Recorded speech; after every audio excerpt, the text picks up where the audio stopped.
like the Viper plus the Enchantress. I think this lane, like what I want to see from Aster is blocking the big camp. If necessary, go body block it, because Enchantress got so much from the previous game. Got 2-3 big creeps, and then they just snowballed from there. Lifestealer this time around, he has Empower, something that he struggles with, that Panel talked about, is like getting to his second item, getting that, what he has queued up? Just a Bracer and the Phase Boots. Ogre Axe. We've seen more and more Echo Sabers being picked up. It might be a casual Sange. We'll see what he decides to go for. I love Armlet here. They have 1 instant disable, and that's Lion. I mean, 2 if you count in Hex and Impale at the same time. I want to see earlier Satanic to be able to deal with the Treant Protector's overgrowth. It's another way of dispelling things. Great against dispelling the silence, which he struggles against. But the bottom lane, it's gonna be nasty. Yeah, okay, so they decide to swap things around. Never mind. They did, yeah, with the support. So do you like this? Why have they done this game, do you think? I think they want to have a stronger support for Lifestealer, because if you have Ab or Lifestealer, that doesn't sound too strong, and they also want to put a bit... like, I think it's just more about securing that Lifestealer's farm. We'll see if they're able to do that. Of course, last game we can see both carries have a bit of a tough start, tough laning phase. If 23SAVAGE and Monet and have a bit more of an enjoyable time in the early game this time round. Looking at the mid matchup, have White Album on his DP against the Carl Magnus. You're a melee hero, you're going to get siphoned. I guess you've always got the skewer to get out. How do you expect to see this one going? Can someone get ahead of this matchup? Magnus so far doing a very good job in terms of CSing. Now puts a point in Empower, as you mentioned, like that level 2 Spirit Siphon when it comes online. The extra charge will start to put some more pressure on a Mag, but we've seen so many times in this patch with the addition of the Water Runes, where like even weak laners like Tiny was before, like Hero was really not that picked often on the mid lane, and now he seems very viable. Like, have that constant HP and mana regeneration. Skewer back to the tower on the mid lane. Good body blocks. Yeah, some good damage here done by Carl. They'll have another shockwave in a few seconds, but not enough. Because one of the strengths, though, as we're seeing defensively, White Album is if he does get caught in that sort of position, unlike pretty much any other hero, having the siphons will allow him to offset enough damage to keep him alive.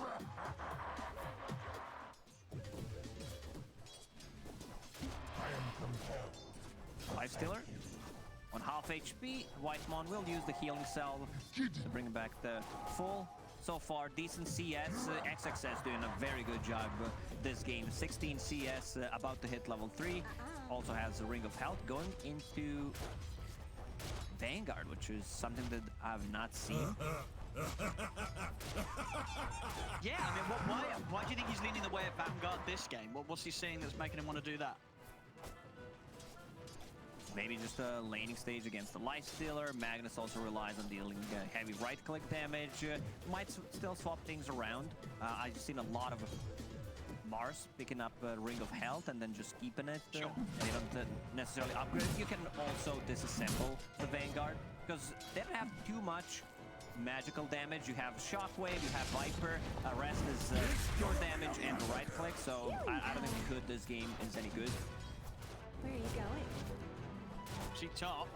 Alright. He's going to get taken out here. 23SAVAGE with the rage. He can stay on target. They can't get him off him. First blood this game going to the carry of T1. Nicely done. This is a huge lead for the top lane. Now sitting at the 22 CS and 1 extra kill. Going into Phase Boots. Like, once he gets that, it's going to be pretty hard to run away from him. And he should feel safe on the top lane. I don't think they can burst him down from 100 to a 0. Mars 1-1-1 build needs to put more points in his aggressive spells. I'm sure if they want to have any chance of pressuring T1 up here, and just sort of the difference from both carries, it's building up now. You know, Monet, he is having a rougher time down bottom, just at 15 CS. T1, again, you know, early days, but definitely similar size to what we saw last game of T1 just getting a better grasp of the game straight out of the laning stage. T1's draft heavily focusing on the laning stage. Viper lane dominator. You have Lifestealer against the Mars matchup. You have the Enchantress. Some stacks are being made in the Radiant Triangle. There is one big camp being stacked. I want to see some more, especially if there's not much to do at the top lane. So Borax already going there, trying to stack the big camp. Might be late because he doesn't have Boots of Speed, just the Windlace at the moment. No, He stunned it from the fog, then we'll be able to stack it. Yeah. You need to be careful. Playing into mag, playing into certain heroes like a Leshrac as well allows them to invade your triangle and possibly get all the gold from it. XXS. Gonna run him down. Bonk, And bonk. he's got the backup. Borax in just in time. Is it enough? Success. He'll live this time. As he is out of there. Very close then. A good job Borax was able to make it over when he did. And then Borax. He get poked upon as well here by Whitemon. I mean, again, this Enchantress we saw last game definitely being a huge nuisance with it now. You know, Whitemon on this top lane here by the carry. Definitely putting in the work to make sure that 23SAVAGE has quite a lovely lane to start this game in. And it's only gonna get easier for him because once the Empower comes online, it's gonna be very hard to bring him down. They will need to use like Exorcism, run him down, possibly a Hex, even a Finger. Right now, he's still thinking about his items. He was having like Shadi queued up, casual Sange. I think Armlet is the best choice. It's the cheap damage. You build it so easily early on, and then if they don't have enough burst, you can always toggle it. The bottom, Viper. Going for more of a right-click oriented build. Decides to buy Band of Elven Skin, so we might see either a Power Treads or a Dragonlance. With my rage. Oh, for sure, yeah, Dragonlance always feels good. Buffs that it's received always has that nice stat item if he wants to go all the way into that sort of build. Radiant's middle mid lane. tower is under attack. Oh, he's just heading over to take the small camp. And one as well, also starting to farm this, trying to fit some of this stack. This is what I talked about. Empower is maxed out. Now they're gonna try to steal the stacks, but Aster is ready to defend it. He's in trouble. Oh, Carl. Goes come out, but Carl using the RP to lock back White Album. So both It's fine. with their ults going down. Dire's Because middle he tower used the is Exorcism, under but attack. someone needs to be on a mid lane and defend this tower. Glyph pop. Carl will pick up a bounty rune, so that will refill his bottle, 2/3 of it. Whitemon. He's trying to come over to maybe start to be a part of the defense, but of course walks straight into a line. Borax waiting on the high ground, him and White Album having the burst to take him out. Zasher, they'll He get a might have kill out done of that this. on purpose, just to mitigate the damage done to the tier 1 tower from the Exorcism. Like, he bought time, and that one death doesn't really matter that much on the top lane. 23SAVAGE keeps on farming, so I believe it's all good.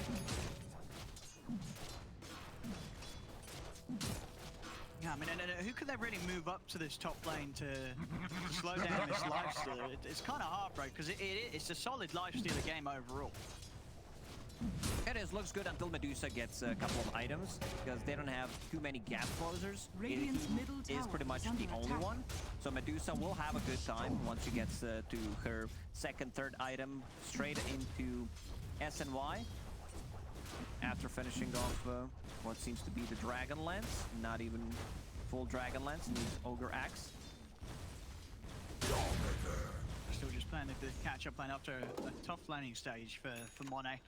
Still Because get pretty I close to top back last game as the TV, but it takes him a lot of time here. I remember the interview that we had with Dire's 23SAVAGE middle during the tower second is under season. He attack. talked about the Dragonlance, how it's a great item, you can disassemble it, and he always wants to build it on Medusa.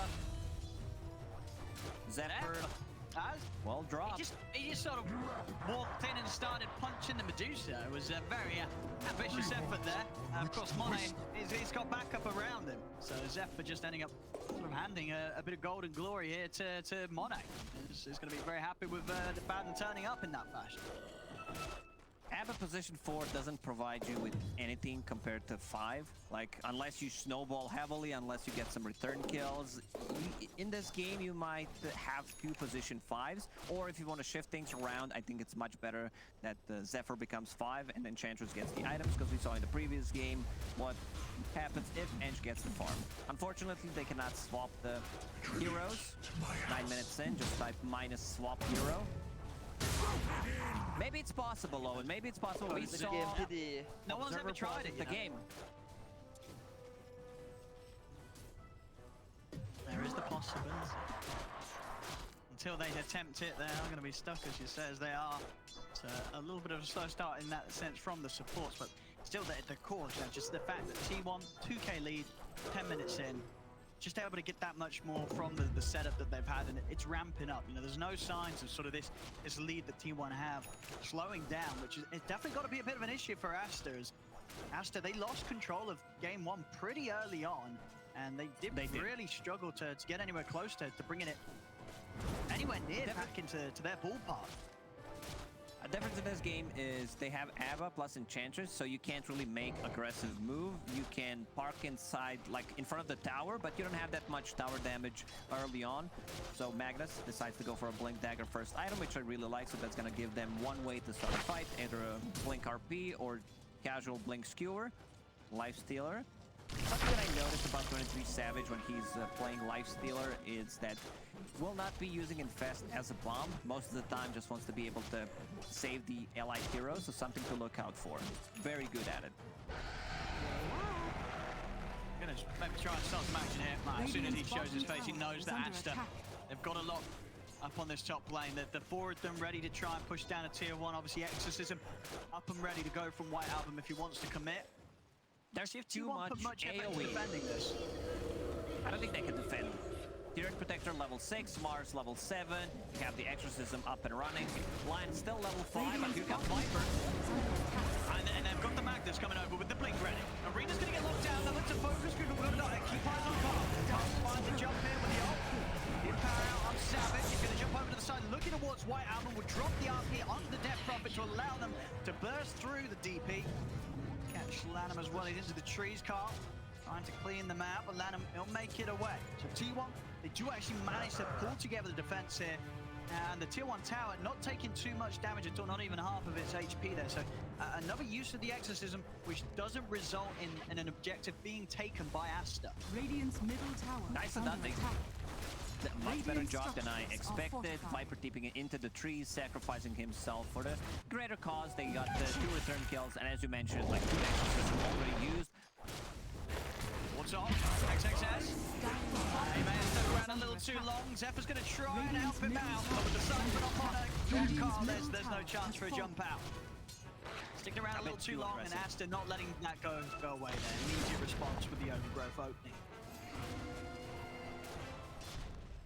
So Viper going for a more of a right-click oriented build, as we discussed. Over Axe died on a courier, going into Dragonlance, wants to have that extra range. I want to see what his next item is going to be. Maybe if he wants to get something more, like he can get possibly a BKB and just right-click people down. Panel discussed about Shadi possibly on Viper. Radiant's bottom tower is under Lifestealer attack. has one queued up, so we'll see. They need to talk about the items. It's very important. Unlike we did yesterday, I'm playing Magnus, you're playing Phantom Assassin. You still go for that Battle Fury.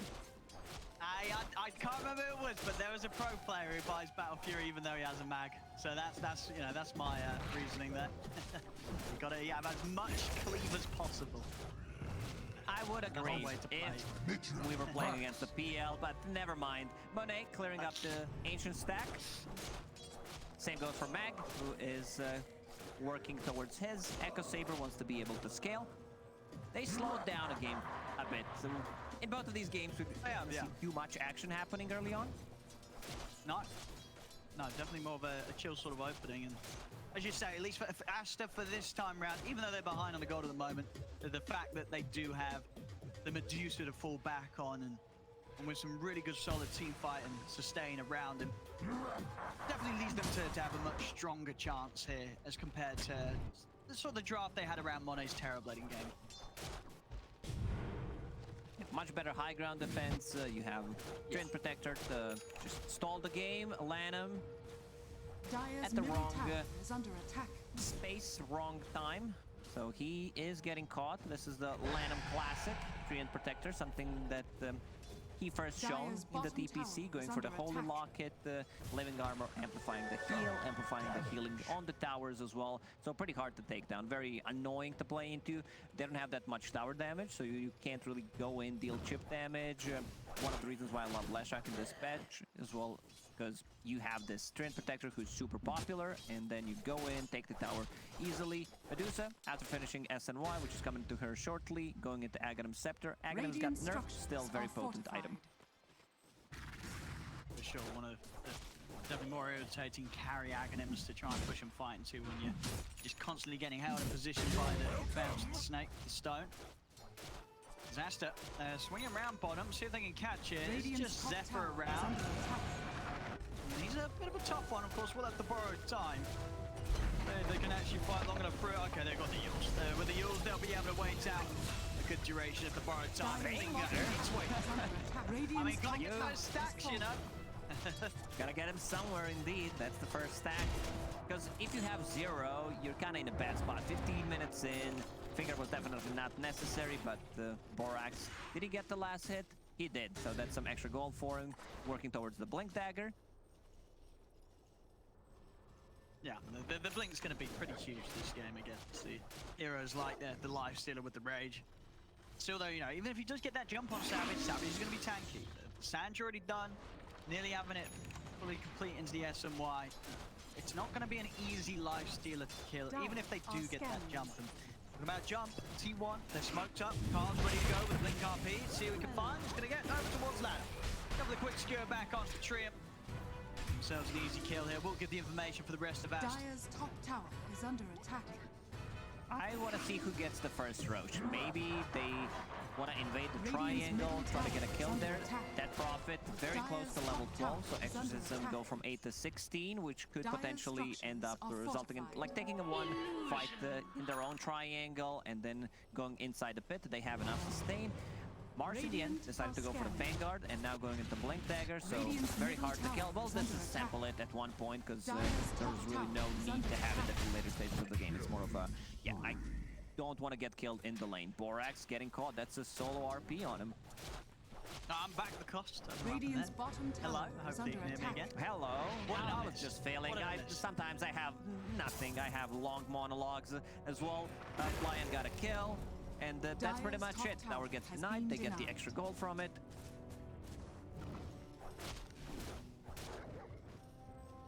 Still this lead. Are you gone despite the again? fact You're that- not. No, I'm just sort of contemplating. You know, Mone's trying his best to farm up, but this lead is just growing. It's just, you know, something about the way that T1 utilized the map. As 23SAVAGE and Carl is top net worth. I mean, once Carl has the BKB, it's going to be very hard to handle him. He'll just be charging in, very likely to always find the RP target. Where are you going? It's very hard to take down. Gets the strength talent on level 15. Echo Saber down, going into BKB. If he feels it's necessary, can disassemble the Echo Saber and get a BKB earlier, and then get that possibly like upgraded again to Echo Saber or get an Orchid from it. A lot of players got better at disassembling items and just maximizing what you can get. Lifestealer. They're ready to go. The Underground's going to come out. Range is already there. 23SAVAGE is going to head over towards ladder first. Monet, up with the stun gaze, trying to turn around. Even with the stun controller pouring, they just don't have enough damage. T1 Medusa's out. also at full HP. And Monet, yeah, he's got to run. They're going to look to probably die. This range is back up in a second. The 23SAVAGE, he wants to chase in. It was not the easier kill at Borax. They catch the line out to the side. But I mean, Aster, they try and give it a bit of a go there when it comes to the team fight, but I mean, yeah, T1 barely taking any damage at all there from Aster's attempt to fight back. Yeah, this Lifestealer is sitting at almost 3,000 HP, going in with Cleave, the free BKB on the hero. Pretty much impossible to take down, and now going into Shadi, just to reduce the healing. Coming out from the Treant Protector, and that Prophet on top of it. It looks good, looks very good for T1 again in the second game. Next big timing is gonna be that Scotty plus a double BKB on Radiant's Viper top tower plus is under attack. this Magnus. They're setting things up for a Roche. Potentially they have RP, did not use it in the previous fight. And again, it's one of those situations where Asta they're just not going to have the chance to get over here in time. Even if they did, I don't know if they want to try and take a fight, especially after the outcome of that last one. Monet just, he needs more time. He needs to at least have this agony, it feels like, to be able to try and fight. The stone gaze alone is just not enough in these team fights to turn them around. T1 are too strong right now and are more than happily to fight through some of these defensive maneuvers that Asta can pull off as a team. This is something that the teams have been doing lately. Have 3 cores that scale well, and it's very tanky. Gets bursted down. They can get more. They're trying to head forward, but again, Zephyr, very hard target to grab. 23SAVAGE as well. DA is just not something that Asta can afford to jump on. So, and they get Whitemon, but getting anything else just still proving to be so difficult for Asta. It's just a support kill. Good thing is Medusa is farming. She's not keeping up with the Lifestealer, but once that Aghanim Scepter is done, which is 1,000 gold away, team fights are going to become much easier for them. They will have 1, 2, even 3 resetting tools with the Gaze, Snake, Overgrowth. Even Mars Arena can be used defensively. T1 ready to swing round to the bottom lane. Take another easy tier 1 tower here as Asta trying to get out along this mid lane. Again, very hard for them to initiate, at least initiate without any counters coming into play. Zephyr constantly trying to keep himself in the area of Asta's movement, so he is ready with Aphotic Shield saves. Asta make a move. Whitemon as well, also just aggressively positioning himself, knowing that that is one of the pluses of having these 2 supports. Just 2 supports that just never really feel that good to go on, because you're not always going to be guaranteed to get the kill. Carl, the taunting down bottom here with the RP. T1 is setting up for a fight. They're going to find the opening. Keep jumping onto Monet. The arena's going to come off. See, Carl still holding the RP for now. The stone gaze will come to an end. I mean, that's the 2 ults from Asta used. Nothing to be done. To run for it. We'll be able to hunt man up. Put the stun in the head. Knocking down Carl. BKB. He'll skewer out to reset himself. You're going to watch him. He's going to be ready soon for a blink RP if he finds the opportunity. There's the jump. Looks out there. Catches the 2 cores. Do they have the damage? Why are they getting taken down by this harassment from Cuckoo? And now over Monet. They turn towards the next target. Monet is going to go for the TP in front of the ball, but the skewer's back up. The TP is cancelled as T1. They'll take the fight. Lanham's trying to hide in the trees. He will manage to make it away. But they get the 2 big kills there, T1. Both the Medusa and the DP taken out. As just Lifestealer, lovely movements here.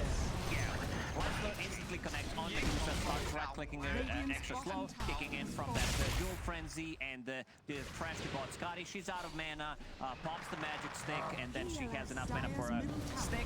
We see Carl using Skewer defensively, and then resets the Q-Man RP nice and fast, something that I talked about that 23SAVAGE is really good at using.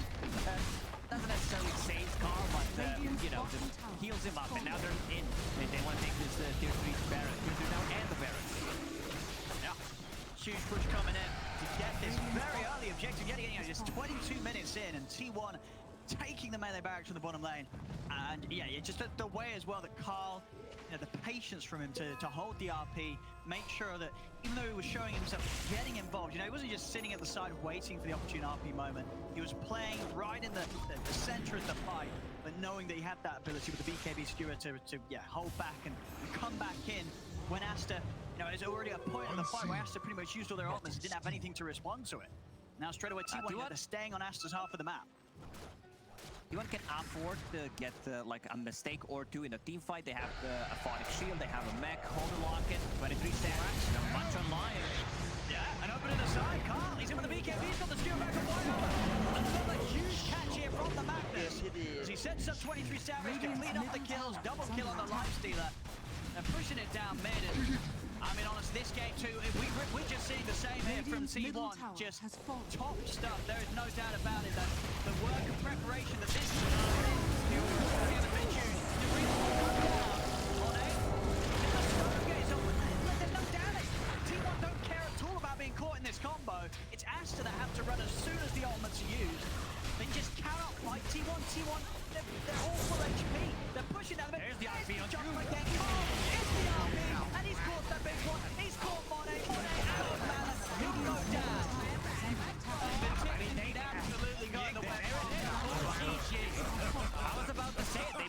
the GG, something that Yeah. IG really set up a new standard for in the Chinese region, just calling out the GG early on, but T1, they came into this series prepared. First game, they last pick Broodmother, they stomped them. Team Aster in both of these games, they did not they didn't play Dota. They didn't have enough damage. T1 with look at them, look at how happy they are. I mean, love them. Yeah, absolutely understandable as well.